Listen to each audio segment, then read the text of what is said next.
बताइए, कल के पाठ में से किसी का कोई प्रश्न हो, शंका हो, कोई श्लोक समझ में ना आया हो? भ्राता जी।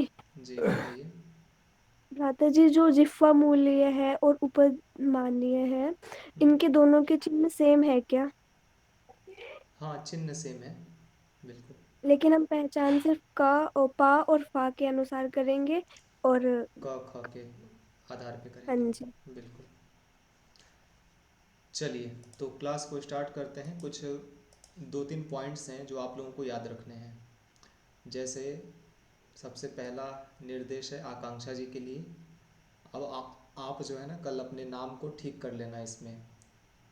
नाम मतलब आपका पूरा नहीं इसमें लिखा हुआ दिख रहा है, तो नाम को ठीक कर जी। लेना। कई बार मैं देखता हूँ तो मुझे एक लगता है कि कोई आकाश नाम के एक भ्राता है हमारे, जिनका जिनके साथ हमने मीटिंग की थी। तो कभी कभी वो भी आते हैं क्लासेस में। तो कई बार मुझे कल ऐसा लग रहा था कि बार बार वो आ रहे हैं और जा रहे हैं, कुछ समस्या है, कुछ प्रॉब्लम है, क्या हो गया। तो बड़ा कन्फ्यूजन हो जाता है ना। तो नाम हाँ को जी। ठीक कर लेना। इसी प्रकार से दिव्याक्षी, आप भी पूरा नाम कर लेना, है ना। आर्या हम्म। दिव्या आपने लिखा हुआ है, पूरा ही कर लेना। ठीक है। और इसके हम्म। अलावा दिव्या जी भी हैं, आप भी ठीक कर लीजिएगा। बाकी कुछ कुछ ऐसे विद्यार्थी हैं जो घर पर किसी और का फ़ोन यूज करते हुए पढ़ाई करते हैं, तो आप लोगों के लिए कोई इशू नहीं है। जिसका अपना निजी संसाधन है, तो आप लोग अपना ही नाम रखिएगा। ठीक है, ऐसे कन्फ्यूजन नहीं होना चाहिए ना कि कौन है कौन नहीं है। मतलब थोड़ा सा क्लियरिटी होनी चाहिए ना नाम में। ठीक है जी, चलिए अब आगे हम लोग बढ़ते हैं। और आज हमें 26वां श्लोक पढ़ना है। तो जैसे पीछे इन्होंने कहा था कि जैसे बाघिन अपने बच्चे को सावधानी पूर्वक ले जाती है, तो वैसे ही आपको वर्णों का उच्चारण करना है। अब आगे कुछ रंग वर्णों का प्रकरण चल रहा है। रंग वर्ण का मतलब क्या समझेंगे आप लोग? दीर्घ अनुनासिक।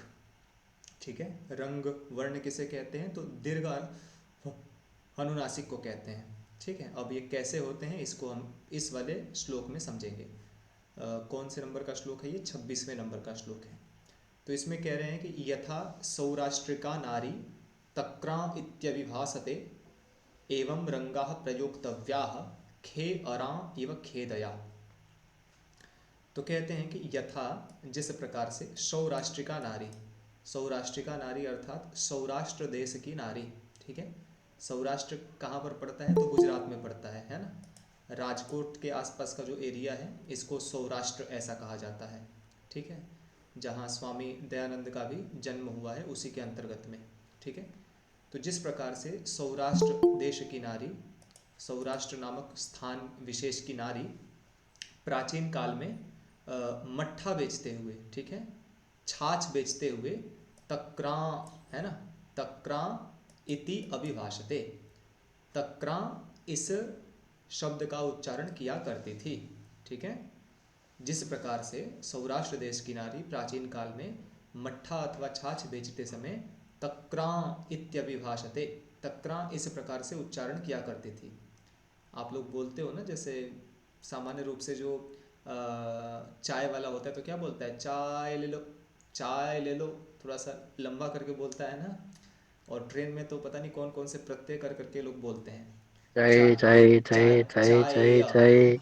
ऐसे ऐसे कर करके बोलते हैं। तो चाय या, इसमें क्या हो जाता है? ए प्रत्यय हो जाता है। और ये ए प्रत्यय ढक के आधार पर होता है। जो मैंने आपको सूत्र भेजा है ना, आयने इनी यह फड़क जखाम प्रत्यादि नाम, तो उसमें आयन के बाद ए आदेश हो जाता है। तो ढ जो प्रत्यय होता है ना, ढ को ए आदेश हो जाता है। तो चाय जमा ढ बराबर चाय य, ऐसा हो जाता है। तो इसी प्रकार से सौराष्ट्र देश की भी जो नारी होगी, तो लगता है उसको आप पीते हैं चाय। उसको मट्ठा बेचना होगा। तो मट्ठा बेचते समय वो क्या बोलती थी? मट्ठा बेचते समय वो ऐसा बोलती है, तक्रा नयतु, है ना, तक्रा नयतु, छाछ ले लो, ऐसा उसको बोलना था। तो क्या बोलेगी? तक्रा नयतु। और आपको इसमें तक्रा में क्या देखना है कि यहाँ पर जो तक्रा है ये क्या है? दीर्घ स्वर है, आकार, दीर्घ आकार है ना। आकार यहाँ पर दीर्घ है और इसी के ऊपर एक अनुनासिक आपको दिखाई दे रहा है। यही हमारा रंग वर्ण है ना। रंग वर्ण का सामान्य अर्थ क्या समझेंगे? दीर्घ अनुनासिक। ठीक है, दीर्घ अनुनासिक। तो ये दीर्घ स्वर के ऊपर एक अनुनासिक लगा हुआ है, इसी को रंग वर्ण बोलते हैं। तो कहने का मतलब ये है कि गुजरात देश की जो नारी है, सौराष्ट्र देश की नारी जिस प्रकार से तक्रा इस ऐसा बोलती है, तो आपको भी जहाँ भी रंग वर्ण आपको दिखाई दें तो उसी के समान उच्चारण करना है, ठीक है। तो इसीलिए कह रहे हैं कि एवं रंगा प्रयोक्तव्या, तो इसी प्रकार से रंग वर्णों का उच्चारण करना चाहिए। और एक इन्होंने ऋग्वेद का उदाहरण दिया है, ये मंत्रांश है, खे अरा एव खेदया, ठीक है। खे अरा खे अरा एव खेदया क्या है, ये मंत्रांश है। और आप सभी लोग मुझे बताएंगे, ये जो लास्ट में लिखा हुआ है खे अरा एव खेदया, तो यहाँ पर रंग वर्ण कहाँ आपको दिख रहा है इस दीर्घ एग्जाम्पल स्वर में? और अनुनासिक रा में। और में है ना, यहाँ पर आपको दिख रहा है खे अरा एव खेदया, तो यहाँ पर आ है और आ के ऊपर एक अनुनासिक है, ठीक है। दीर्घ स्वर के ऊपर एक अनुनासिक, इसी को कहते हैं रंग वर्ण। तो पूरा आपको नहीं समझना है कि सौराष्ट्र देश की नारी बिल्कुल एग्जैक्ट कैसे बोलती थी, वो तो मैं भी नहीं आपको समझा सकता हूँ। बस ये है कि थोड़ा सा लॉन्ग करके तक्रा ऐसा, ठीक है, तक्रा खे अरा एव खेदया, ऐसा कुछ, ठीक है। क्लियर हो गया आप सभी को ये वाला श्लोक? जल्दी बताइए, ठीक है चाचा जी। विलंब नहीं करना है, हम लोग लेट चल रहे हैं। 2-3 दिनों में क्लास जो है काफ़ी हद तक समाप्त हो जानी चाहिए, लेकिन हम लोग विलंब चल रहे हैं, तो इसलिए अब आगे फास्ट करेंगे। क्लियर हो गया ना सभी को? सभी लोग बताइए, रिद्धि जी और जी कौन सर। कौन लोग हैं आप लोग? मार्तंड जी क्लियर हो गया? सोनू जी? जी जी जी। चलिए जी, ठीक है। और सोनू जी ने एक क्वेश्चन पूछा था मेरे से ना, चाय पीते हैं या नहीं, नहीं आप, या चाय आप ज़्यादा पीते हैं, इसके विषय में मैं लास्ट में बात करूँगा 10:15 के बाद में, जब क्लास लगभग समाप्त हो जाएगी तब। अभी पढ़ते हैं। तो आगे इसमें कह रहे हैं रंग वर्णों का ही ना अब 2-3 श्लोकों में प्रकरण चलेगा कि रंग वर्ण की क्या क्या विशेषता होती है, कैसे कैसे उसका उच्चारण करना है। तो कह रहे हैं कि रंग वर्णम प्रयुंजीरन नो ग्रसित पूर्वम अक्षरम दीर्घ स्वरम प्रयुंजीयात पश्चात नासिक्यम आचरित। कह रहे हैं कि रंग वर्ण का प्रयोग करना चाहिए, रंग वर्णम प्रयुंजीरन, रंग वर्ण का प्रयोग करना चाहिए। लेकिन इसमें कह रहे हैं कि नो ग्रसित पूर्वम अक्षरम, पूर्व का जो अक्षर है ना उसको आपको गायब नहीं करना है, पता चले उसका आप उच्चारण ही ना करो, ऐसा आपको नहीं करना है। जैसे यहाँ पर जो आया हुआ है ना हरा, तो आपको ऐसा नहीं कहना है कि ये जो रा है आप इसका गायब कर दो, अरा ऐसे करके बोल दो। यहाँ पर आकार आया हुआ है ना, जो पूर्व का अक्षर आकार है, तो आकार का उच्चारण करने के बाद ही आपको अनुनासिक का उच्चारण करना है, ठीक है। तो इसमें कह रहे हैं कि रंग वर्णों का प्रयोग करना है, लेकिन पूर्व का जो अक्षर है अर्थात जो दीर्घ स्वर है आपको उसका लोप नहीं करना है, उसको ग्रसना नहीं है। ग्रसना मतलब ऐसा नहीं होना है कि जैसे आप उसको खा गए ठीक है। खाना मतलब क्या होता है कि उसका आपने लोप कर दिया, आपने उसको बोला ही नहीं, तो आपको ऐसा नहीं करना है, ठीक है। और आगे कहा कि पहले आपको दीर्घ स्वरम प्रयुंजीयात, दीर्घ स्वर का उच्चारण करना है, रा रा, उसके बाद पश्चात नासिक के माचरित, पहले बोलोगे रा फिर क्या बोलोगे रा, ऐसा, ठीक है। समझ गए? ये श्लोक बहुत आसान है ना। रंग वर्ण का प्रयोग करना चाहिए, पहले वाला जो अक्षर है दीर्घ स्वर उसको गायब नहीं करना है, उसको बिना उच्चारण किए आपको नहीं भागना है। पहले दीर्घ स्वर का उच्चारण करना है और बाद में नासिक के जो वर्ण है आ ऐसा उसका उच्चारण करना है, ठीक है। अरा खे अरा तक्रा, ऐसा कुछ, ठीक। 27 वाला श्लोक आप सभी को क्लियर हो गया? आगे बढ़े सभी जी लोग भ्राता बताइए, जी। कुछ कन्फ्यूजन तो नहीं है ना? बहुत नॉर्मल सी बातें हैं, कुछ इसमें बहुत डीप नहीं है, इसीलिए मैं शॉर्टकट में आपको पढ़ा रहा हूँ ये, ठीक है ना। आगे बढ़ते हैं। नेक्स्ट वाला श्लोक थोड़ा सा इम्पॉर्टेंट है, क्योंकि इसमें बताएंगे कि रंग वर्ण में कितनी मात्राएं होती हैं, ठीक है जी। तो इसको आप सभी को ध्यान रखना है। तो इसमें क्या कह रहे हैं कि हृदये चैक मात्रस्तु अर्धमात्रस्तु मूर्धनि नासिकायाम तथार्धम च रंगस्यैवं द्विमात्रता। तो कह रहे हैं कि एवं इस प्रकार से रंगस्य द्विमात्रता, अर्थात रंग वर्ण 2 मात्राओं वाला होता है, ठीक है। रंग वर्ण कितने मात्राओं वाला होता है? 2 दो मात्रा वाला। 2 मात्राओं वाला होता है, क्योंकि ये श्लोक ही कह रहा है ना। तो पहले किसी भी श्लोक का क्या बोलते हैं, मूल पकड़ लो कि इसमें क्या कहना चाहते हैं, फिर आगे उसका देखेंगे। तो अब ये 2 मात्राएं कैसे कैसे होती हैं इसी की पूर्ति करेंगे कि हृदय च एक मात्र, अर्थात हृदय स्थान से एक मात्रा का उच्चारण होता है, ठीक है। हृदय स्थान से एक मात्रा का यहाँ से ग्रहण होता है, हृदय में इसकी एक मात्रा होती है, ठीक है। और कह रहे हैं कि अर्धमात्रा तु मूर्धनि, अर्थात मूर्धा वाले भाग में इसकी आधा मात्रा होती है, ठीक है। हृदय में एक मात्रा और मूर्धा में आधी मात्रा, कितनी मात्राएं होंगी? डेढ़ जी। मात्राएं, डेढ़ मात्राएं होगी डेढ़। ना, अभी दो कहाँ हुई। और आगे कह रहे हैं कि तथा उसी प्रकार से नासिकायाम, नासिका में भी अर्धम च, अर्थात नासिका में भी उसी प्रकार से आधी मात्रा को जोड़ लो, तो ये हृदय में एक और मूर्धा में आधी मात्रा डेढ़। और नासिका में आधी मात्रा, कुल मिलाकर के कितनी मात्राएं हो गई? दो। दो तो मात्राएं, दो। ठीक है। तो आपसे क्वेश्चन पूछ सकता है कि रंग वर्ण में दो मात्राएं होती हैं, तो इसकी एक मात्रा का उच्चारण कहाँ से होता है? हृदय से। हृदय से। और जो आधी आधी जो दो मात्राएं हैं, इनका उच्चारण कहाँ कहाँ से होता है? मूर्धा और मूर्धा और नासिका से। मूर्धा और नासिका से, ठीक है। क्लियर है? आसान है ना? आगे बढ़ते हैं हम लोग। सभी को क्लियर हो रहा है ना? ऐसा तो नहीं है कि मैं बहुत ज़्यादा स्पीड से भाग रहा हूँ आगे। आसान आसान श्लोक है ना, कुछ इसमें ऐसा नहीं है कि मैं आपको कल की तरह लिख लिख करके समझाऊँ एक एक चीज़, कल वाले कठिन थे ज़्यादा, ठीक है जी। बढ़ते हैं आगे हम लोग नेक्स्ट वाले श्लोक पर। तो आगे इसमें जो रंग वर्ण है तो उसी के उच्चारण की विधि को और एक्सप्लेन कर रहे हैं कि आपको उसका उच्चारण कैसे करना है। क्या बोल रहे हैं कि हृदयादुत्करे तिष्ठन कांस्येन समनुस्वरन मार्दवम च द्विमात्रम च जघन्वाम इति निदर्शनम। तो कह रहे हैं कि सबसे पहले आपको क्या करना है, हृदयात उत्करे तिष्ठन, मतलब हृदयात का मतलब क्या होता है? हृदय प्रदेश से आपको उत्करे मतलब ऊपर की तरफ जा करके, तिष्ठन अर्थात थोड़ी देर में ब्रेक लेना है, ठहरना है, रुकना है थोड़ा सा, ठीक है।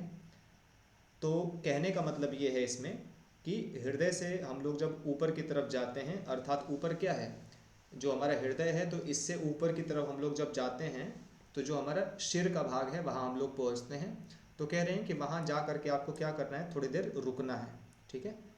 ठीक है, तिष्ठन अर्थात हृदय से ऊपर की तरफ आपको जा करके रुक करके आपको उच्चारण करना है, ठीक है। और आगे कह रहे हैं कि कांस्येन समनुस्वरन, कांस्य का एक पात्र होता है, ठीक है। आप लोग सामान्य रूप से देखते हो ना, जो स्टील का बर्तन होता है, तो आप उसको भी अगर हल्का सा ऐसे मारोगे तो कुछ उसमें झंकार सुनाई देता है। एक मिनट।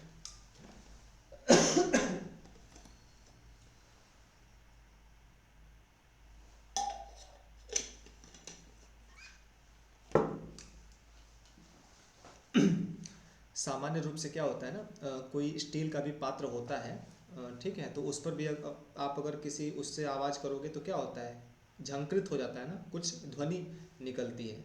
तो इसी प्रकार से कह रहे हैं कि कांस्य का भी ना पात्र होता है, और कांस्य के पात्र में भी ना अगर आप हल्का सा भी ऐसे टन करते हो तो उससे कुछ आवाज़ निकलती है। तो कह रहे हैं कि कांस्य के पात्र के समान ही, सम अर्थात कांस्य के पात्र के समान ही अनुस्वरन अर्थात ध्वनि करते हुए हमें उच्चारण करना है। किसका करना है? रंग वर्ण का, ठीक है। तो रंग वर्ण का कहा गया था ना कि इसमें सबसे पहले क्या है कि हृदय में इसकी एक मात्रा होती है, तो सबसे पहले आपको हृदय वाले भाग से उच्चारण करना प्रारंभ करना है, ठीक है। और कह रहे हैं कि उत्करे तिष्ठन मतलब ऊपर की तरफ आपको जाना है, तो मतलब मूर्धा में जाना है, फिर उसके बाद नासिका में भी आपको आना है, ठीक है। और आगे दूसरी बात क्या कही कि कांस्यन समनुस्वरन, कांस्य के पात्र के समान आपको ध्वनि करनी है। और कहा कि मार्दवम अर्थात आपके उच्चारण में ना कोमलता होनी चाहिए, ठीक है। ऐसा नहीं कि तक्राम, ऐसा नहीं बोलना है पता चले व्यक्ति डर के भाग जाए, मतलब उसके बाद छाछ पीना ही छोड़ दे, मट्ठा पीना ही छोड़ दे, तो ऐसे नहीं करना है, प्रेम से बोलना है ना। प्रेम से बोलोगे तभी तो मतलब आपका कोई सामान लेगा। तो वो जो सौराष्ट्र देश की जो नारी होगी वो बड़े प्यार से बोलती होगी, तक्रा नहीं तू, ऐसे कुछ करके, ठीक है। तो मार्दवम का मतलब क्या हुआ, मृदुता के साथ बोलना है, कोमलता के साथ बोलना है। ऐसा नहीं समझना है कि पहले दीर्घ स्वर है उसके बाद अनुनासिक है, तो मतलब पहले मुझे उसके समान ही बोलना है, तो मुझे मतलब हड़बड़ा जाओ, घबरा जाओ, ऐसा नहीं करना है। रिलैक्स होकर के कोमलता के साथ प्यार से बोलना है। और कहा कि द्विमात्रम, मतलब रंग वर्ण में कितनी मात्राएं होती हैं? दो। दो मात्राएं होती है ना। तो कहा दो। गया कि दो मात्राओं का ध्यान रखना है, कि दोनों मात्राओं का पाठ होना चाहिए। ऐसा नहीं कि केवल एक ही मात्रा का पाठ करके आप आगे निकल जाओ, नहीं, दोनों मात्राओं का पाठ होना चाहिए। और उदाहरण के रूप में क्या दिया? जघन्वा इति निदर्शनम। ये भी क्या है? वेद मंत्र का ही एक अंश है ये, ठीक है। जघन्वा इस प्रकार से। तो इसमें आपको रंग वर्ण दिख रहा होगा, है ना। वा में ये क्या है? एक अनुस्वार लगा हुआ है। तो दीर्घ स्वर के ऊपर एक अनुस्वार यानी रंग वर्ण है ये, ठीक है। तो बात समझ में आ गई ये सारी की सारी। रंग वर्ण का उच्चारण कैसे करना है, इसी के संदर्भ में सारी बातें कह रहे हैं ये, है ना। हृदय से ऊपर की तरफ उच्चारण करना है, कान से के पात्र के समान ध्वनि को निकालना है, मृदुता को रखना है, और दो मात्राएं होनी चाहिए, इसका ध्यान रखते हुए उच्चारण करना है। जघन्वा इति निदर्शनम, ये एक एग्जाम्पल है, वेद मंत्र का अंश है, जहाँ पर आप लोग इसका प्रयोग कर सकते हो, ठीक है। क्लियर हो गया? आगे बढ़ें, बताइए सभी लोग। अच्छी बात है। चलिए ठीक जी। है। बस एक श्लोक और है जो थोड़ा सा एक डिफरेंट वाला प्रकरण का है, उसके बाद सारे के सारे श्लोक जो हैं बड़े आसान हैं। 31 नंबर से आसान आसान श्लोक काफ़ी सारे स्टार्ट हो जाएंगे। इससे पीछे वाले भी कठिन नहीं है, थोड़ा सा आपको बस समझना है उसको, ठीक है। अब आगे एक कंप वर्ण के विषय में बातें आ रही हैं, ठीक है, कंप वर्ण के विषय में। और हालांकि ये पूरा का पूरा जो प्रकरण है ये वाला, ये वेदों वाला है ना। वेद में जो स्वर का जो पाठ होता है उसके संदर्भ में सारी बातें की जा रही हैं। लेकिन फिर भी अब सिलेबस में है तो देखना तो पड़ेगा ना। तो इसमें कंप वर्ण के विषय में बात कह रहे हैं। और कंप वर्ण क्या होता है मैं आप सभी को अभी बताता हूँ। तो कह रहे हैं कि मध्ये तो कंपयेत कंपम उभौ पार्श्वौ समौ भवेत, सरंगम कंपयेत कंपम रथि वेति निदर्शनम। ठीक है जी। तो अब आप लोग मुझे एक बात बताइए, यहाँ पर मैं ना लिखता हूँ। चलिए मैं लिख रहा हूँ, लेकिन आप सभी को समझ जाना है उसको, मैं पूरा लिखूँगा नहीं, आप लोगों को समझ जाना है। तो कंप वर्ण की स्थिति कब होती है? जब एक तरफ होता है अनुदात्त, ठीक है, ये क्या हो गया? अनुदात्त हो गया। और दूसरी ओर भी क्या होता है? अनुदात्त होता है, ये भी क्या हो गया? अनुदात्त हो गया। और इसके बीच में स्वरित स्वर आ जाता है, ठीक है। और आप सभी को याद रखना होगा कि जो उदात्त होता है ना, तो उसका उच्च स्वर से उसका पाठ किया जाता है, ठीक है।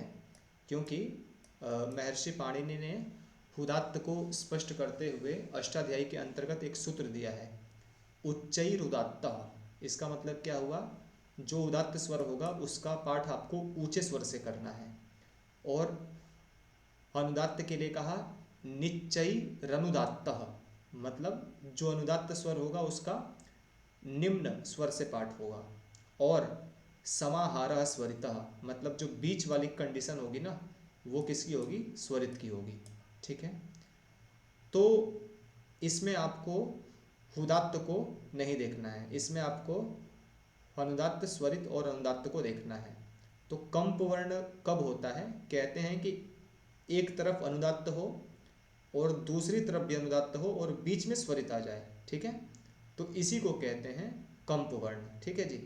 तो इसमें क्या इसकी विधि कह रहे हैं कि हुभौ पार्श्वौ समौ भवेत, मतलब दोनों जो पार्श्व है ना, अर्थात एक तरफ का साइड वाला ये और दूसरी साइड का ये, दोनों क्या हो गए? दोनों अनुदात्त हो गए। तो आप लोग मुझे बताइए कि ये समान है या फिर असमान है? दोनों साइड में अनुदात्त अगर आ रहे हैं तो ये समान अवस्था है या फिर असमान अवस्था है? बताइए सभी लोग। हेलो, कहाँ गए आप लोग? सर समझ नहीं आया ये वाला। समझ नहीं आया ना। चलिए, अनुदात्त एक तरफ है और दूसरी तरफ भी अनुदात्त स्वर है, ठीक है। तो दो अनुदात्त एक समान होंगे कि नहीं होंगे? समान होंगे ना, क्योंकि दोनों अनुदात्त हैं। ठीक है, और इसके बीच में स्वरित है, ठीक है, इसके बीच में स्वरित है। तो कंप वर्ण की स्थिति कब होती है? जब दो अनुदात्त आते हैं और बीच में स्वरित आ जाता है। जो अनुदात्त होता है इसको निम्न स्वर से पढ़ते हैं और स्वरित को इससे ऊपर वाले स्वर से पढ़ते हैं, इसीलिए मैंने इसको ऊपर लिखा हुआ है, ठीक है। अब क्या है कि दो साइड में अनुदात्त आ गए और बीच में स्वरित आ गया, ठीक। तो ये जो दो अनुदात्त हैं ये समान हैं या फिर असमान हैं? बताइए आप सभी लोग। समान होंगे ना, क्योंकि ये दोनों क्या हैं? समान है। अनुदात्त होंगे, तो दोनों के दोनों समान होंगे। तो इसी को कह रहा है कि उभौ पार्श्वौ समौ भवेत्। पार्श्व का मतलब क्या होता है? एक एक तरफ वाले को पार्श्व कहते हैं। जैसे ये पार्श्व कहलाएगा और ये पार्श्व कहलाएगा, ठीक है। तो दोनों जो साइड साइड वाले हैं ये दोनों अनुदात्त होने से ये पार्श्व कहलाएंगे। ये दोनों समौ भवेत् अर्थात समान होने चाहिए। तो ये दोनों जब समान हो गए तो कह रहे हैं कि मध्ये तो कंपयेत कंपम, अर्थात फिर ये जो मध्य में जो स्वरित वाला भाग आ रहा है ना, तो इसी को हम लोग कंप वर्ण कहते हैं। और इसको कैसे उच्चारण करना है? कंपयेत, मतलब इसको थोड़ा सा कंपन करते हुए हमें इसका पाठ करना है, ठीक है। कंपन करते हुए इसका पाठ करना है, इसकी विशेषता होती है। कंप वर्णों का कुछ पाठ विशेष होता होगा प्राचीन समय में, वेद मंत्रों के पाठ में इस चीज़ को प्रकट करने के लिए कि एक अनुदात्त आया, फिर एक स्वरित आया, फिर एक अनुदात्त आ गया, तो आपको थोड़ा सा पाठ करते समय कंपन करके पाठ करना है, ठीक। और आगे इसमें एक चीज़ और कह रहे हैं, सरंगम कंपयित कंपम, है ना। अगर मान लो कंप वर्ण की भी स्थिति हो रही है और यहाँ पर रंग वर्ण भी आ जाता है। रंग वर्ण का मतलब आप सभी को पता है, दीर्घ अनुनासिक। तो अगर कहीं ऐसी स्थिति आ जा रही है जो कंप वर्ण भी है और रंग वर्ण भी उसी में आ जा रहा है, तो रंग वर्ण के साथ ही कंप वर्ण का उच्चारण करना है। सरंगम मतलब रंग वर्ण के साथ ही कंप वर्ण का उच्चारण करना है। लेकिन कैसे करना है? कंपयित, मतलब कंपन करते हुए ही करना है। ऐसा नहीं कि आपने सामान्य रूप से पढ़ लिया, उसका भी उच्चारण आपको कंपन करते हुए ही पढ़ना है। और इसके लिए एक वेद मंत्र का उदाहरण दिया, या रथी वेति निदर्शनम, इस वेद मंत्र में आप जा करके इसको देख सकते हैं। यहाँ पर कंप वर्ण और रंग वर्ण की दोनों स्थितियाँ आपको दिखाई पड़ती हैं, ठीक है। तो सबसे पहले आप लोग मुझे ये बताइए कि कंप वर्ण की स्थिति आप लोग समझे कब होता है? ये जो मैंने ऊपर आप सभी को ये समझाया था, ये वाला भाग आप सभी को समझ में आया? भ्राता जी एक बार दोबारा समझा दीजिए। चलिए, कंप वर्ण कब होता है? जब एक साइड में अनुदात्त, दूसरी साइड में भी अनुदात्त और बीच में स्वरित। समझ में आ गया सभी को कंप वर्ण किसे कहते हैं? जी भ्राता जी। अब बताओ, एक बार आप लोग किसी भी चीज़ को, कोई अगर गाना गा रहे हो, ठीक है, कोई गाना गा रहे हो, मान लो कोई जैसे मिक्स सॉन्ग होते हैं ना, मिक्स सॉन्ग होते हैं, तो मान लो अरिजीत सिंह के सॉन्ग चल रहे हैं, ठीक है, तो कैसे होते हैं? नॉर्मल होते हैं ना, थोड़े से स्लो मोशन टाइप में होते हैं। यही आप पंजाबी अथवा हरियाणवी साउंड कर लो, है ना। पंजाबी अथवा हरियाणवी सॉन्ग जो होते हैं वो कैसे होते हैं? थोड़े से फास्ट होते हैं, लाउड होते हैं ना। तो क्या होगा, एक तरफ अरिजीत सिंह, दूसरी तरफ भी अरिजीत सिंह और बीच में पंजाबी सॉन्ग। तो बताइए, आप लोग जब इसको बोलोगे, गाओगे, तो उच्चारण में थोड़ा बहुत तो हेर फेर आएगा ना। ऐसा तो है नहीं कि सब कुछ एकदम सामान्य रूप से चलता जाएगा, थोड़ा बहुत हेर फेर आएगा ना आपके लय में, पाठ में, उच्चारण में आएगा ना। जी भ्राता। तो इसी चीज़ को कह रहे हैं, ये जो कंप वर्ण है, तो इसमें भी क्या होता है, दो तरफ अनुदात्त होते हैं और अनुदात्तों की विशेषता होती है कि इसका पाठ निम्न स्वर से किया जाता है और बीच में क्या होता है, स्वरित होता है। स्वरित का पाठ कैसे किया जाता है? समान स्वर से, ठीक है। तो जब नीचे वाला पाठ करना है, फिर ऊपर जाना है, फिर नीचे आना है, तो इसी को कह रहे हैं कि थोड़ा सा आपको कंपन करते हुए उच्चारण करना है। और रथी वेति इस मंत्र में ऐसा हमें प्रकरण दिखाई पड़ता है। और यहाँ पर एक एग्जाम्पल इसके अंतर्गत आता है, ये वाला वर्ष्याम ऐसे करके, ठीक है, वर्ष्याम ऐसे करके ये एग्जाम्पल आता है ना। और यहाँ पर आप लोग देख सकते हो दीर्घ अनुनासिक है और ये कंप वर्ण भी है, तो इसका थोड़ा सा कंपन करते हुए पाठ करना होता है। वर्ष्यामः, वर्ष्याम, ऐसे कुछ करके उच्चारण इसका करना होता है, ठीक है। और ये वेद मंत्रों की प्रक्रिया है, हमें बस श्लोक का भाव समझना है, ठीक है। अब मैं प्रयोग करके शायद मैं भी आप लोगों को नहीं सिखा सकता, क्योंकि मैंने वेद पाठ की विद्या अभी सीखी नहीं है। ठीक है जी, तो क्लियर हुआ आप लोगों को ये श्लोक? एक बार स्वयं से भी पढ़िएगा इसको जा करके घर पे, ठीक है? बुक की भी थोड़ी सी व्याख्या पढ़िएगा और वीडियो को देखिएगा। नहीं समझ में आएगा, वैसे तो बहुत आसान है, ज़्यादा कुछ है नहीं इसमें। ठीक है जी, चलिए अब हम लोग आगे बढ़ते हैं। अब यहाँ से जो है ना आसान श्लोकों का प्रकरण स्टार्ट हो जा रहा है और इसको अब फास्ट हम लोग पढ़ेंगे। तो देखिए ये वाला श्लोक सामान्य भूमिकात्मक है। जो अब तक हमने पढ़ा ना, इसमें हमने क्या पढ़ा, हर एक वर्ण का जो उच्चारण है इसे कैसे कैसे करना है, इसी चीज़ को हमने पीछे पढ़ा। तो अब इसी का उपसंहार कर रहे हैं कि एवं वर्णः प्रयोक्तव्याः। तो इसी प्रकार से सावधानी के साथ में, स्पष्टता के साथ में हमें वर्णों का प्रयोग करना चाहिए। और कह रहे हैं कि वर्णों के प्रयोग में एक चीज़ का ध्यान रखना, वो अव्यक्ता न भवेत, अर्थात वर्ण कभी भी अव्यक्त नहीं होने चाहिए। अव्यक्त मतलब अस्पष्ट नहीं होने चाहिए। और न च पीड़िताः, न ही किसी वर्ण के ऊपर आप बहुत ज़्यादा जोर दे करके पढ़ो उसको, ऐसा भी नहीं होना चाहिए। ठीक है। और आगे कहा सम्यक वर्ण प्रयोगेन, अर्थात आप अगर अच्छी प्रकार से वर्णों का प्रयोग करोगे तो आप ब्रह्मलोक में, ठीक है, ब्रह्मलोक में आप महीयते, अर्थात आप पूजित हो जाओगे, आपकी पूजा होगी, आपका सत्कार होगा। ठीक है, समझ गए आप लोग? ये सामान्य श्लोक है ना, कुछ इसमें ऐसा तो नहीं है जो आपको समझ में नहीं आया हो? बताइए सभी लोग, रिद्धि जी, मार्तंड जी, और कौन कौन है, दिव्याक्षी जी, दिव्या जी, आप सभी लोग क्लियर हुआ ये श्लोक आपको? हाँ जी, आज क्या बात है, आज आप लोगों का रिस्पांस नहीं आ रहा है, क्या बात है, पढ़ने की इच्छा नहीं है क्या आज? जी जी, श्लोक समझ में आया? सामान्य श्लोक है। इसी प्रकार से हमें वर्णों का प्रयोग करना चाहिए और ध्यान रखना चाहिए कि वर्ण अस्पष्ट ना हो और ना ही किसी वर्ण पर बहुत ज़्यादा भार दे करके पढ़ना है, दबाव दे करके पढ़ना है। और अगर आप अच्छे प्रकार से वर्णों का प्रयोग करोगे तो आप ब्रह्मलोक में पूजित हो जाओगे, सम्मानित हो जाओगे। ठीक है, स्पष्ट है? आगे बढ़ते हैं। आगे वाले 2 श्लोक हैं, ये बड़े इम्पोर्टेंट हैं। इसमें क्या है, कुछ ऐसे लक्षण बताए जाएंगे जो पाठक के दोष होते हैं। ठीक है, और कुछ ऐसे लक्षण बताए जाएंगे जो पाठक के गुण होते हैं, मतलब उच्चारण करने वाले के गुण और उच्चारण करने वाले के दोष। तो सबसे पहले दोष बता रहे हैं कि ये अधम पाठक के लक्षण हैं, मतलब जो व्यक्ति ठीक से नहीं पढ़ता है उसके ये लक्षण हैं। कौन कौन से हैं? तो कह रहे हैं कि गीति शीघ्री शिरः कंपी तथा लिखित पाठकः अनर्थज्योल्पकंठश्च षडेते पाठकाधमाः।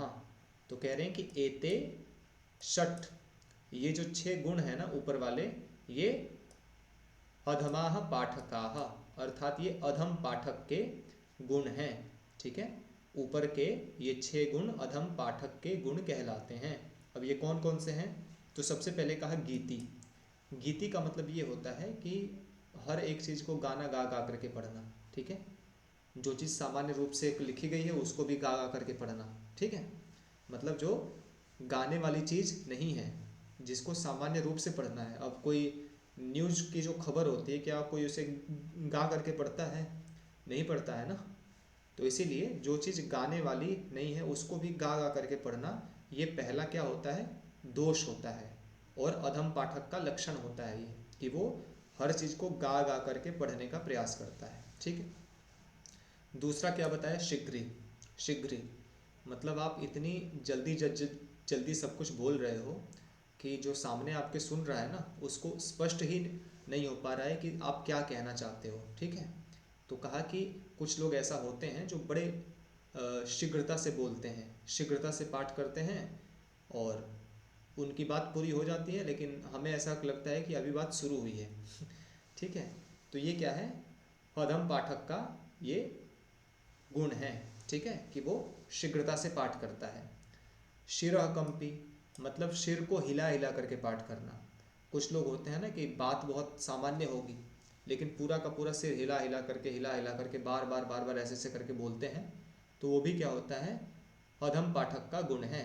ये पढ़ने वाले का क्या है, एक दोष माना गया है। और कह रहे हैं कि तथा लिखित पाठकः, तथा लिखित पाठकः मतलब क्या है ना, कभी कभी होता है ना आपकी शादी वादी में, घर वर पे कभी किसी की शादी वादी होती होगी, तो आप लोग देखते होंगे पंडित जी आते हैं हवन ववन कराने के लिए, तो जो लिखा हुआ होता है ना, पंडित जी उसको पढ़ पाते नहीं है, फिर भी ओम भूर्भुवस्सुः स्वाहा समझ पा रहे हैं आप लोग? ऐसे ही मतलब कई बार ऐसे होता है, मैंने देखा है शादी वादी में, ओम ये वो कर करके बस स्वाहा ही बस उनका सुनाई पड़ता है। अभी कुछ दिन पहले भी शादी थी मेरे गांव में किसी की सिस्टर की, तो मैंने देखा था ऐसे ही पढ़ रहे थे वो लोग, मतलब एक भी मंत्र जो है, मंत्र का तो पाठ होता ही नहीं है, पता नहीं कहाँ कहाँ के श्लोकों का पाठ होता है, और मंत्र एक दो भ्राता अगर जी आप बोल देते। एक दो अगर आ भी गए तो फिर उनका भी पाठ ऐसे ही।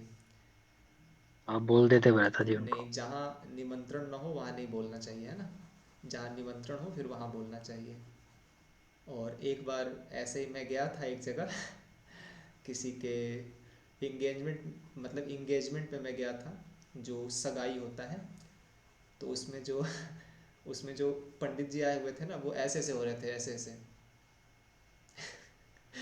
वो कुछ खा पी के आए थे, अच्छी चीज़ बुरी चीज़ खा पी के आए थे वो, ज़्यादा मात्रा में, तो वो मतलब वैसे हो रहे थे जैसे कोई पी वी के आता है ना, वैसे हो रहे थे बिल्कुल ऐसे ऐसे ऐसे ऐसे। तो उनको लोगों ने, मदिरा का सेवन किया हाँ होगा हाँ भ्राता जी। बिल्कुल बिल्कुल, तो उनको लोगों ने कहा ना, पंडित जी आप चुपचाप जा करके कोने वाली कुर्सी में बैठ जाओ, आपकी दक्षिणा मिल जाएगी, और आगे का जो भी है ना, ये अम्बरीश आगे का सारा काम कराएंगे, आप चुपचाप बैठे रहना कुछ बोलना मत। तब इतने मतलब इतनी सारी हमने तैयारी की, लाखों रुपए खर्च किए, और आप ऐसे आ रहे हो तो कई बार ऐसे हो जाता है। चलिए ठीक है, छोड़िए उसको, है ना। तो तथा लिखित पाठ का मतलब जो लिखा हुआ है ना, वो उसे पता नहीं है, फिर भी जल्दी जल्दी बस पढ़ दिया, ऐसे नहीं करना है, ठीक है। तथा लिखित पाठ का एक और मीनिंग निकाला जाता है कि मान लो जो लिखा हुआ है उसी को पढ़ दिया, मतलब वो सोच नहीं रहा है कि क्या लिखा हुआ है, थोड़ा सा मुझे अपना भी कॉमन सेंस का प्रयोग करना है, ठीक है। जैसे आप लोग कुछ कुछ फिल्मों में देखते होंगे ना कि कोई कोई अनपढ़ मिनिस्टर होता है, जैसे एक ध्रुवा मूवी है साउथ इंडियन, काफ़ी अच्छी है वो, तो उसमें एक दिखाया जाता है कि एक मिनिस्टर होता है तो अनपढ़ होता है, तो उसके हाथ में उसके बेटे की ही सारा का सारा जो वो काले कारनामे होते हैं ना, काले कारनामे होते हैं, घोटाले होते हैं, गलत काम होते हैं, उसके हाथ में दे दिया जाता है, और वो बिना सोचे समझे उसको पढ़ जाता है। तो इस स्थिति को कहते हैं तथा लिखित पाठ का। तथा मतलब वैसा, लिखित पाठ का जो लिखा हुआ है उसको वैसा ही पढ़ने वाला, ये ना सोचे कि हाँ इसमें कुछ गलती भी है, मुझे इसको ठीक भी करना है, ठीक है। तो इस प्रकार के व्यक्ति भी 6 प्रकार के अधम पाठकों के अंतर्गत आते हैं। और कह रहे हैं कि अनर्थज्य, पांचवा क्या बताया दोष, ये 4 हो गए, ठीक है। पहला था गीति, दूसरा था शीघ्री, तीसरा था शिरकंपी, चौथा था तथा लिखित लिखित। पाठका, और पांचवा है अनर्थज्य। अनर्थज्य का मतलब क्या होता है, अर्थ को न जान करके केवल मात्र पढ़ने वाला, ठीक है। तो इसको भी अधम पाठक कहा गया है ना। जो दिन रात हवन कराएंगे, पंडित जी लोग खास करके ऐसे होते हैं जो पुरोहिताई करते हैं, सालों साल हो गए हवन कराते हुए, ठीक है। गुरुकुल के बच्चे भी इसी कोटि में आते हैं, सालों साल हो गए हवन कराते हुए, लेकिन छोटा सा एक वेद मंत्र पूछ दो कि आप जिस वेद मंत्र से आचमन करते हो इसका क्या मीनिंग है, ओम अदिते नुमन्यस्व, इसका क्या मीनिंग है, तो बस हो जाते हैं खुश वो, है ना। तो चलो अभी मैं पूछ नहीं रहा हूँ किसी से भी, डरो मत मेरे से, लेकिन जानना चाहिए आपको। अगर आपने 10-15 साल आपने गुरुकुल में दिया है, जीवन का एक बहुत बड़ा अनमोल आपने अमूल्य समय दिया है, और बाहर निकलने के बाद बाहर के जो लोग हैं आपके चरण छूते हैं, है ना। मैं तो बहुत रोकता हूँ, बहुत दूर भागता हूँ, मैं माताएं पैर छूने लग जाती हैं, मुझे इतनी ग्लानि होती है कि मैं क्या बोलूँ, लेकिन लोग नहीं मानते। तो आपको लोग इतना सम्मान देंगे बाहर आकर के, या अभी भी दे रहे होंगे, और आपको सामान्य रूप से अर्थ पता नहीं है, बस आप ऐसे ही पुरोहिताई कर रहे हो, तो फिर ये अच्छी बात नहीं है, ठीक है। तो आपको अर्थों को जानना चाहिए, है ना। तो कह रहे हैं कि अनर्थज्य अर्थात अर्थ को न जानने वाला भी क्या होता है, एक अधम पाठक की श्रेणी में ही आता है। और कहा अल्पकंठ, अल्पकंठ अर्थात जिस वर्ण को बोलने के लिए जितना आपको अपना मुंह खोलना है, गला खोलना है ना, जिस प्रकार से अपनी वाग इंद्रिय का प्रयोग करना है आप उतना न करो, ठीक है। मतलब कुछ लोग होते हैं ना कि बिल्कुल मुख को सिकोड़ करके ही अपना बोल जाते हैं सब कुछ, है ना। जैसे खास करके छोटे छोटे जो बच्चे होते हैं तो वो मतलब कुछ भी ऐसे वैसे बोल करके अपना फिनिश कर जाते हैं। तो ऐसा कह रहे हैं कि जिस वर्ण को बोलना है तो उस वर्ण का जो उच्चारण स्थान है, जो प्रयत्न है वो आपको करना है, ठीक है। नहीं करोगे तो आप अधम पाठक के अंतर्गत आओगे। तो ये श्लोक आप लोग समझ लेना, इसमें से हजारों बार परीक्षा में प्रश्न आया हुआ है, ठीक है। ये मोस्ट इंपॉर्टेंट श्लोक है पाणिनीय शिक्षा का। वैसे तो कहीं से भी कुछ भी पूछ सकता है, फिर भी ये वाला श्लोक इंपॉर्टेंट है, ठीक है।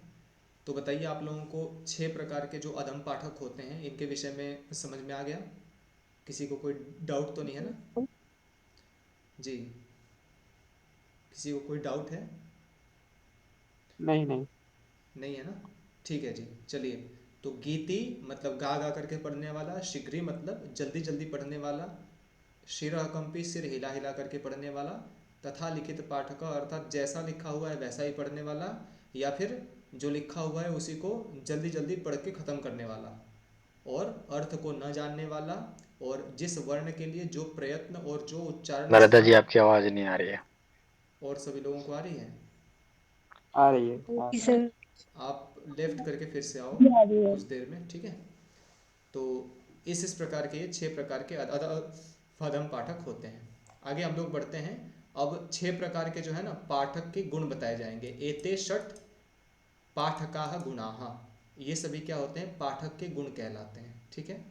कौन कौन से कहलाते हैं? तो माधुर्यम, मतलब आप कुछ बोलो और उसमें क्या हो, माधुर्य हो, मतलब कोई सुने तो उसको अच्छा लगे, ठीक है। आज मैं गया था 30 किलोमीटर दूर, मतलब मेरे घर से था, पूजा पाठ ही समझ सकते हो आप लोग, वैसा ही कुछ था। तो मैं गया और मैंने हवन ववन कराया। 10-12 लोगों ने मेरे नंबर को लिया है आज कांटेक्ट, और मैं परेशान हो गया हूँ। अब मैं नंबर चेंज करने वाला हूँ मैं, क्योंकि मुझे ये सब पसंद नहीं है, कर्मकांड वगैरह बहुत ज़्यादा कराना जाना, ये वो समय बहुत ज़्यादा जाता है और यात्रा बहुत करनी पड़ती है और अच्छा नहीं लगता है ना। और जितना परिश्रम होता है कई बार उतना मिलता भी नहीं है। गांव के माहौल में आप 2-3-4 घंटा अच्छे से खर्च करोगे और आपको 100 रुपये दे करके लोग पकड़ा देते हैं। तो वहाँ भी सब लोग बोले कि वेद मंत्र वगैरह का पाठ हमने पहली बार ऐसा सुना, ये वो। मैंने कहा कि कोई बात नहीं, गुरुकुलों में हर रोज़ अभ्यास होता है ना, इसीलिए हमारा पाठ अच्छा हो गया है और कुछ नहीं है। तो कहने का मतलब ये है कि आपके वचन में माधुर्य होना चाहिए। आप बोलो तो बस सामने वाला व्यक्ति जो है ना आकर्षित हो जाए, मोहित हो जाए कि हाँ ये क्या बोलना चाह रहा है, ठीक है। जैसे आजकल के जो यूट्यूब पे है ना लोग, तो झूठ भी कुछ लोग ऐसे बोलते हैं ना, इतना मधुर बोलते हैं कि आप उनको नहीं पहचान सकते हो। सामान्य लोग उनको नहीं पहचान सकते कि वो झूठ भी बोलते हैं, ठीक है। अब ऐसे कई सारे लोग हैं जो धूर्त हैं, एक नंबर के दुष्ट हैं बिल्कुल, लेकिन फिर भी वो इतने मीठा बोलते हैं कि आप लोग उनको नहीं समझ सकते हो। तो ये पाठक का गुण कहलाता है कि आप मीठा बोलो, मधुर बोलो, ठीक है। दूसरा क्या है गुण? अक्षर व्यक्ति। अक्षर व्यक्ति का मतलब क्या होगा? अक्षर मतलब वर्ण है ना, शब्द। व्यक्ति का मतलब होता है अक्षरों की अभिव्यक्ति अच्छी होनी चाहिए। व्यक्ति मतलब मनुष्य नहीं, व्यक्ति मतलब अभिव्यक्ति, उनका पाठ, ठीक है। तो जो भी अक्षर हैं, वर्ण हैं, शब्द हैं, इनका जो अभिव्यक्ति है, आप जब किसी को बोलो तो वो स्पष्ट रूप से उसको सुनाई देने चाहिए, या फिर स्पष्ट रूप से उनका पाठ होना चाहिए और श्रोता को सुनाई भी देना चाहिए। इसी को कहा गया है अक्षर व्यक्ति, ठीक है। तो केवल मधुरता के होने से काम नहीं चलने वाला है, अक्षर व्यक्ति भी होना चाहिए, अक्षरों की अभिव्यक्ति भी स्पष्ट होनी चाहिए, ठीक है। और आगे कहा पदच्छेदः, मतलब कहीं कहीं अगर ऐसा लगे कि पदच्छेद की आवश्यकता है तो पदच्छेद भी कर देना तो अच्छा हो जाएगा। जैसे वो वाला श्लोक था ना, कंठ्या वहा विचु यशाह, तो मैंने आप सभी को पदच्छेद करके समझाया था ना, कंठ्यौ अहौ इचु यशाह तालव्या, लास्ट में भी था ओष्ठजा वूपु था। मैंने क्या बताया था? ओष्ठजौ ऊपू, ताकि आपको समझ में आ जाए कि इसमें दो दो पद हैं, है ना। तो कभी कभी अगर पदच्छेद करना पड़े, पदों को अलग अलग करके पाठ करना पड़े, तो वैसे भी कर देना। आगे कहा सुस्वर। सुस्वर का मतलब सुंदर स्वर से, ठीक है, सुंदर स्वर से पाठ करना है, ठीक है। आप जा सकते हैं, बोरिंग हो रहा है तो आप जा सकते हैं, पढ़ना तो पड़ेगा ना, कोर्स में लगा हुआ है तो। अब इंटरेस्टिंग बनाने के लिए मैं हर एक शब्द में, हर एक श्लोक में बहुत सारी कहानियाँ तो आपके लिए नहीं खोज के लाऊंगा ना, और मैं कहानियाँ वहानियाँ इतना सुनाता भी नहीं हूँ। मैं अपना बस कोर्स पे ध्यान रखता हूँ कि कोर्स मुझे समय से पूरा करना है, क्योंकि कोर्स ऑलरेडी बहुत बड़ा है, ठीक है जी। और ये विषय ऐसा ही है, इसमें आपको पढ़ना ही पड़ेगा इसको। तो सुस्वर का मतलब क्या हो गया, सुंदर स्वर से आपको पढ़ना है, ठीक है। ऐसा नहीं पढ़ना है कि सामने वाला व्यक्ति क्या हो, उसको समझ ना आए, उसको सुनाई ना दे, ठीक है जी। तो जो भी आपका पाठ होगा उसको कैसे पढ़ना है, सुंदर स्वर से ही आपको उसका पाठ करना है। और स्वरों का मतलब क्या हुआ, स्वर कौन कौन से होते हैं बताइए आप सभी लोग। उदात्त अनुदात्त स्वरित। हाँ, तो ये जो 3 स्वर हैं, तो इनका भी जो कॉम्बिनेशन है, इसको बना करके ही आपको पाठ करना है ना। तो ये सारा पाठ हालांकि वेद के मंत्रों के लिए है, लेकिन सामान्य व्यवहार में भी ये चीज़ें दिखाई पड़ती हैं। आगे कहा धैर्यम, मतलब धैर्य के साथ में पढ़ना है, धैर्य के साथ में ही बोलना है। ऐसा नहीं कि धैर्य आपका है ही नहीं और आप बस बोलते जा रहे हो, बोलते जा रहे हो, तो ऐसे काम नहीं चलेगा। पेशेंस होना चाहिए, धैर्य होना ही चाहिए आपके वाणी में।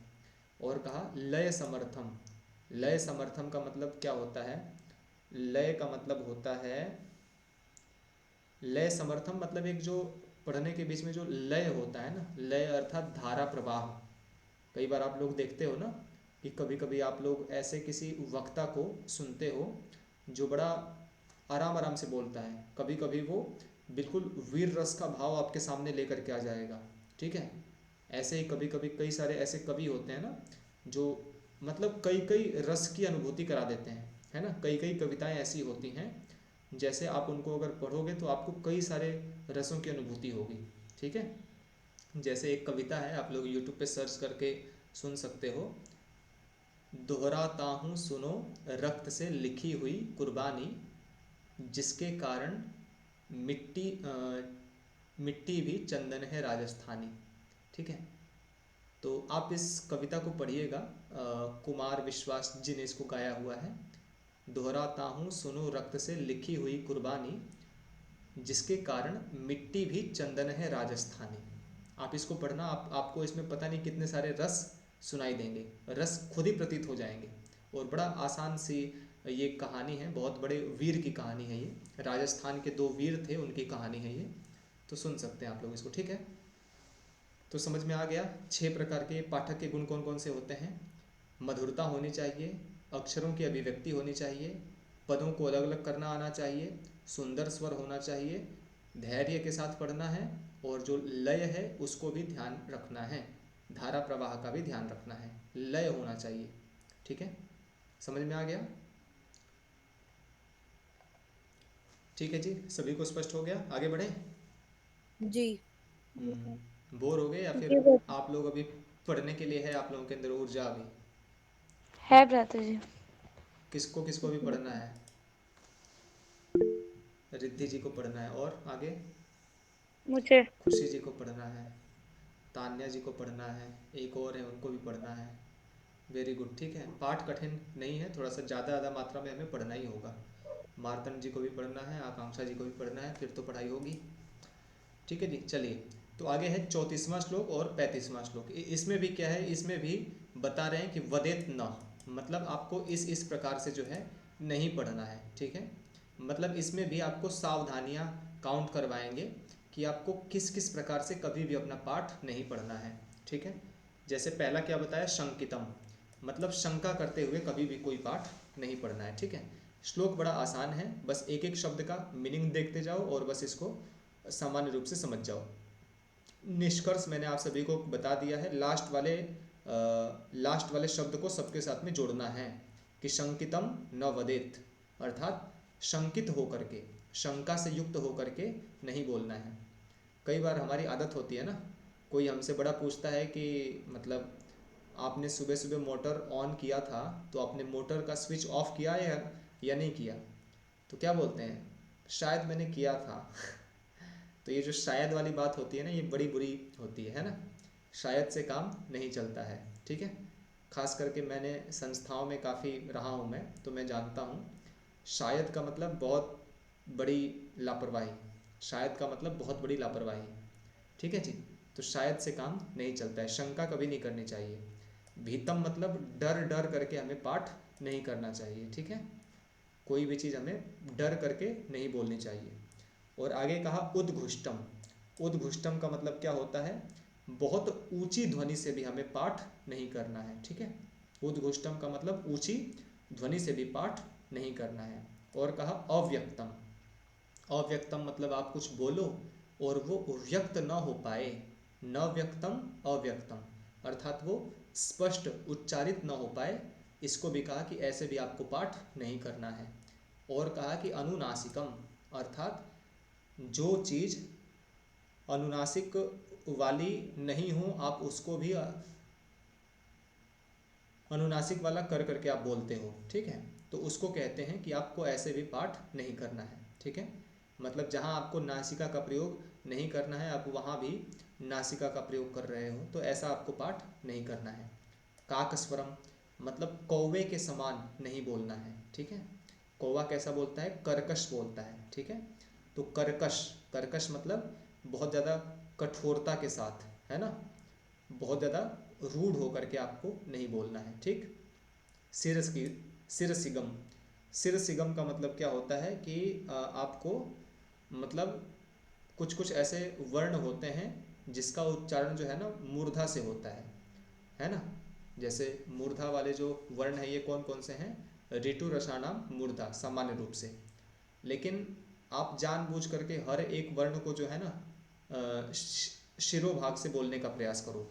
मूर्धा से बोलने का प्रयास करोगे तो ये क्या हो जाएगा? गलत हो जाएगा, ठीक है। तो शिरसिगम मतलब शिरः स्थान से, मूर्धा स्थान से हर एक वर्ण का उच्चारण नहीं करना है। और कहा तथा स्थान विवर्जितम मतलब जिस वर्ण का जो स्थान है उस स्थान से विवर्जितम अर्थात हटा करके किसी और स्थान से पाठ करने का प्रयास नहीं करना चाहिए, ठीक है। जिसका जो उच्चारण स्थान है उसको छोड़ करके कोई और पाठ नहीं करना चाहिए। और इसमें क्या कहा? उपांशु। तो उपांशु का मतलब इसमें क्या लिखा हुआ है? एक मिनट। उपांशु दष्टम। उपांशु का मतलब होता है चुपके से बोलना, है ना, बहुत धीरे बोलना। कुछ लोग ऐसे होते हैं ना बहुत धीरे बोलते हैं, तो उनको बार बार हमें ऐसे बोलना पड़ता है, क्या बोला, क्या बोला आपने, आपने क्या कहा, ऐसे करके बोलना पड़ता है। तो कहा कि उपांशु मतलब बहुत धीरे भी नहीं बोलना चाहिए, है ना, चुपके से काना फूसी टाइप का भी हमें नहीं बोलना चाहिए। और कहा दष्टम। दष्टम मतलब जानबूझ करके हर एक वर्ण को दांत लगा लगा करके बोलना, जैसे वो क्या कर रहे हो कुछ ऐसा कुछ हो सकता है, बच्चे ऐसा बोलते हैं, ठीक है। तो दष्टम मतलब दांत से लगा करके, दांत से काटते हुए, दांतों से प्रहार करते हुए भी नहीं बोलना है। त्वरितम मतलब बहुत जल्दी जल्दी भी पाठ नहीं करना है, आराम आराम से बोलना है ना। त्वरितम मतलब बहुत शीघ्रता से, अत्यंत तेजी से पाठ नहीं करना है। निरस्तम। निरस्तम का मतलब क्या होता है? जिसमें मतलब इनकार की भावना हो, है ना, इनकार की भावना हो, मना करने का भाव आपको आपका प्रकट हो, ऐसा भी नहीं बोलना है ना। निरस्तम मतलब जिसमें अस्वीकरण की भावना हो, मना करने का भाव हो, ठीक है। जैसे अब किसी ने आपसे, मान लो किसी ने आपसे कोई पुस्तक मांग लिया कि मुझे स्वप्नवासव दत्तम एक सप्ताह के लिए दे दो, लेकिन आप कैसे बोल रहे हो? आप ऐसे बोल रहे हो, अरे यार मुझे तो इसको पढ़ना था लेकिन अब तुम्हें ही चाहिए, तो ठीक है कोई बात नहीं ले जाओ। तो इसमें क्या हो रहा है? मना करने का भाव दिख रहा है। ऐसे नहीं बोलना है, साफ साफ बोल दो कि मुझे अभी पढ़ना है, मैं आपको नहीं दे सकता, ठीक है। अब मैं आ रहा था, मैं रास्ते में आ रहा था स्कूटी से, तो मेरे पास फ़ोन आया था मानसी जी का। तो इन्होंने पता नहीं क्या बोला, मुझे याद तो नहीं है, कुछ पूछ रही थी ये। तो मैं रास्ते में था तो मुझे मतलब ऐसा लगा कि घर से किसी का फ़ोन होगा। तो मैंने कहा, मैंने कुछ इनकी बात पे ध्यान दिया नहीं, और मुझे मतलब इस समय भी याद है नहीं कि क्या इन्होंने बोला था। मैंने कहा कि अभी मुझे बात नहीं करनी है क्योंकि मैं अभी रास्ते में हूँ, मैं आपसे घर पहुँच करके कक्षा के बाद में बात करूँगा फ्री होकर के, ठीक है। तो मतलब साफ साफ बात करनी चाहिए, है ना। निरस्तम की भावना नहीं आनी चाहिए कि आप में अस्वीकरण, इनकार, मना करने का भाव दिख रहा हो, ठीक है। साफ साफ मना कर दो, भाव मत दिखाओ, ठीक है। भाव नहीं दिखाना चाहिए, साफ साफ बोलना चाहिए। विलंबितम मतलब बहुत विलंब कर करके भी आपको नहीं बोलना चाहिए, ठीक है। बहुत देर देर करके भी एक शब्द बोलो फिर दूसरा शब्द बाद में बोलो, ये नहीं करना चाहिए। गदगदितम, गदगदितम का मतलब क्या होता है?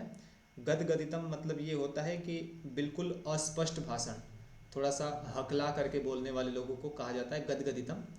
और ये गदगदितम वाला भाव आपको कभी कभी मेरे बोलने में दिखाई देगा, क्योंकि मेरे अंदर है कुछ बचपन से प्रॉब्लम, जिसके कारण से थोड़ा बहुत हकलाहट आपको दिखाई दे सकती है कभी कभी, ठीक है।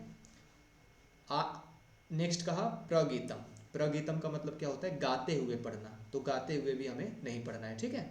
निष्पीड़ितम मतलब किसी भी वर्ण को पीड़ित करके, बहुत ज़्यादा भार दे करके उसको पढ़ना, ऐसे भी नहीं करना है, ठीक है। किसी भी वर्ण को मतलब ज़बरदस्ती उसको बोलने का प्रयास करना, जैसे आपको पता है कि व बोलोगे तो ओठ जो है आपका खुल जाएगा, औ औ बोलोगे तब भी आपका ओठ खुल जाएगा, फिर भी आप ओठ को बंद करके वो ऐसे से बोलो तो नहीं हो सकता, ठीक है। ग्रस्त पदाक्षरम मतलब पदों को या अक्षरों को जो है ना, आप ग्रस्त का मतलब उसको गायब करके पढ़ना। आपने कुछ पढ़ा और पता ही नहीं चला कि आपने क्या पढ़ दिया, है ना, पूरे पूरे शब्द ना आ पाए आपके भाषण से। जैसे मैं पहली बार जब व्याख्यान वगैरह की तैयारी कर रहा था तो मेरे बोलने में ये आता था, मतलब पहले मुझे बाद में पता चला कि मैं कुछ बोलता हूँ तो उसमें मतलब जाता है, कहा जाता है, तो कहा जाता है, जाता है, ये पूरा का पूरा स्पष्ट नहीं हो पा रहा था। तो मेरी बहुत ट्रेनिंग हुई, बहुत जा कर के 1-2 महीने लगातार हुई, तब जा कर के मैंने उस व्याख्यान को पूरा याद किया। मतलब बोलने मतलब भाव पूर्वक बोलना सीखा, ठीक है। तो बोलना बहुत बड़ी कला होती है, बहुत टाइम लगता है इसमें, ठीक है जी। तो ये सामान्य सामान्य बातें हैं। और इसमें एक और चीज़ कहा, दीनम न मतलब दीनता पूर्वक नहीं बोलना है, ठीक है। आपसे कोई कुछ भी कहे तो बस साहब बस हाथ जोड़ करके, जी बस आपकी कृपा है, जो कुछ हो रहा है सब आप ही से हो रहा है ना, आपसे मुझे ऑक्सीजन मिल रहा है, आपसे मुझे सब कुछ मिल रहा है, मतलब एक होता है ना दीनता पूर्वक वचन, वो नहीं बोलना चाहिए, ठीक है। दीनता पूर्वक वचन का कैसे हम लोग समझ सकते हैं? जैसे हर समय बेचारा बन करके बोलना, ऐसे नहीं करना चाहिए, ठीक है। हर समय बेचारा बन करके कि मेरे पास तो कुछ भी नहीं है, ठीक है, ऐसे नहीं बोलना चाहिए, कभी भी ऐसे नहीं बोलना चाहिए। और कहा सानुनास्यम, तो यहाँ भी इसी प्रकार का मीनिंग लेंगे कि जो वर्ण मतलब अनुनासिक नहीं है उसको भी आप अनुनासिक के साथ वाला करके आप बोल रहे हो, तो उसको भी कहा गया सानुनास्यम, मतलब जो अनुनासिक नहीं है उसको भी अनुनासिक करके बोलने का प्रयास नहीं करना चाहिए, ठीक है। तो ये सामान्य रूप से हमने कुछ कुछ श्लोकों को पढ़ा, आज यहाँ तक का ही पाठ रखते हैं, 11 श्लोक हो पाए आज, है ना। चलिए कोई बात सर नहीं। निरस्तम का मतलब क्या होगा? कौन सा? निरस्तम। निरस्तम मतलब मना करने का भाव, है ना। अच्छा। मना करने का भाव, जैसे स्वीकार न करने का भाव, है ना। मैं आपका पेन ले लूँ तो आप मुझे बोलोगे कि यार ये तो मेरा फेवरेट पेन था, एक काम करो ठीक है ले लो ऐसे कुछ, ठीक है। मतलब मना करने का उसमें भाव दिखाई दे, ऐसे नहीं बोलना चाहिए, ठीक है। कभी कभी होता है ना ऐसे, मतलब कोई चीज़ हमें पसंद होती है, अब ये बोतल है मैंने ख़रीदा था, ये दिख रहा है आपको बहुत अच्छा लगता है देखने में ये, और मैंने ख़रीदा इसलिए था क्योंकि मैं कर्मकांड वगैरह में जाना पड़ता है मुझे, तो मुझे 3-4 घंटे लगातार बैठने होते हैं और बोलने होते हैं, है ना, और बिना पानी के नहीं हो सकता, और पानी किसी से मांगना मुझे बड़ा ख़राब लगता है। और इसमें क्या होता है कि 15-20 घंटे तक गर्म पानी आपका चलता है, तो मेरे से कोई इसे मांगेगा तो मैं थोड़ा सा संकोच करूँगा ना कि मुझे तो ये बहुत पसंद है, लेकिन ठीक है कोई बात नहीं, आप ले जाओ, रेंट पे आप ले सकते हो इसे ठीक है। तो समझ में आ गया आप सभी को श्लोक? ये सारे बहुत आसान श्लोक है ये, है ना, कठिन नहीं है। एक एक शब्द का अर्थ आपको पाणिनीय शिक्षा जो पुस्तक का पीडीएफ मैंने भेजा है उसमें सब लिखा हुआ है, ठीक है। मैं बस आपको एक्सप्लेन कर रहा हूँ, सब कुछ उसमें लिखा हुआ है, कठिन नहीं है, ठीक। तो चलिए आज का पाठ समाप्त हो गया हमारा। एक दो बातें आप सभी को मुझे और बतानी है, उसका आप लोगों को ध्यान रखना है। ठीक है जी, पहले तो ये बताइए पाठ आप सभी को समझ में आया या नहीं आया? सभी लोग बताइए। जी सर। हाँ, एक बार जी आया। स्वयं से भी आप सभी इसको पढ़िएगा, ठीक है? पाठ समझ में आ जाएगा। तो चलिए एक दो बातें हैं जो मुझे आप सभी को बताने हैं। आया ना? ठीक है, चलिए थैंक यू। आ गया तो अच्छा है। अभ्यास कीजिएगा और 2 क्लास में बस हम लोग पाणिनीय शिक्षा को समाप्त कर देंगे। अब आगे है ना, 35 श्लोक हो चुके हैं ना, तो अब लगभग 25 बच रहे हैं। 1 या 2 क्लास में इसको पूरे के पूरे को हम लोग फिनिश कर देंगे। तो आप लोग तैयार हो जाइए, जो ही पाणिनीय शिक्षा समाप्त होगी उसी के नेक्स्ट वाले दिन आपका टेस्ट होगा, ठीक है? तो बुधवार का वैसे हमारा डेट था कल का, लेकिन अब ये परसों ट्रांसफ़र होता है। परसों फाइनल ही कीजिए, परसों आपका टेस्ट होगा 50 नंबर का, और ये पाणिनीय शिक्षा में से भी होगा। और जो सुबह के समय आप लोग पढ़ रहे हो रामायण महाभारत, कल हो जाएगा। और कल एक टॉपिक और हो जाएगा आप लोगों का, 3 टॉपिक हो जाएंगे उसके भी, तो उसका भी टेस्ट होगा, ठीक है? तो टेस्ट की तैयारी कीजिए। 50 प्रश्नों का टेस्ट होगा। टेस्ट आसान नहीं होगा और किसी को भी नकल मार करके हल नहीं करना है उसमें। मुझे डाउट हुआ कि आप लोग कुछ ऐसा कर रहे हो, तो फिर मैं सबका वीडियो ऑन करा के फिर आपका टेस्ट लूँगा, है ना? तो हर एक एंगल से आपके ऊपर कठोरता बरती जाएगी, ताकि आप लोग क्या बोल सकते हैं, आप लोग जो है खरा सोना बन सको, निकष बन सको। निकष मतलब क्या होता है? तराशना। तो भरत जी, आपको तराशना है। हाँ बताइए। एक टेलीग्राम पे एक क्विज टाइप जैसा टेस्ट होता है, मैंने नहीं, काफी जगह देखा है। वैसा नहीं कर सकते ना हम लोग। वैसा करने में मुझे बहुत ज़्यादा समय खर्च करना पड़ेगा और मैं इतना समय नहीं खर्च कर सकता। आपके टेस्ट के लिए ऑलरेडी मैं 2 घंटे कम से कम रोज़ खर्च कर रहा हूँ 20-25 टेस्ट के प्रश्नों को तैयार करने के लिए, ठीक है जी? और उसके लिए एक एक शब्द को टाइप करना पड़ेगा ना, और इतना अभी नहीं करना है।